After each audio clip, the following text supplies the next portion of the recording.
ముండమోపి రాజకీయాలు చేయకుండా నేరుగా నువ్వు రాజకీయాలు చేయి నాతోనే.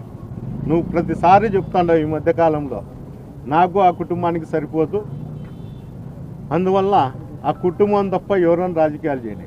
మా పార్టీలో శాసించడానికి వాడెవడు?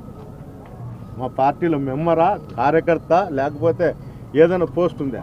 వాడు ఉండేది తెలుగుదేశం పార్టీలో. తెలుగుదేశం పార్టీలో ఏదైనా ఉంటే డిస్కషన్ చేయండి. మా పార్టీలో గురించి, నా గురించి వాళ్ళు లేకపోతే ఇంకోరు తిరగమని చెప్పేదానికి అతను ఎవడు? అతని యోగ్యతేమి? After all municipal chairman. అది గ్రహించు. తాగుడుపోత చేష్టలు చేసుకుంటా, ఆ గడ్డం పెంచుకొని దరిద్రమైన ఆలోచనలు పెట్టుకుంటా, నీ గడ్డంలో పిచ్చుకలు పేన్లు పడకుండా చూసుకున్నా ఏంటన్నా. ముందు అది శుభ్రపరుచుకొని నీట్గా రాజకీయాలు కానీ చూడు. కక్షలు ఇంకోటంటే ఇక్కడ ఎవరు ఊరకలేరు. నువ్వు ఏ దానికి రెడీ అయినా కూడా దానికి మేము రెడీగానే ఉన్నాం.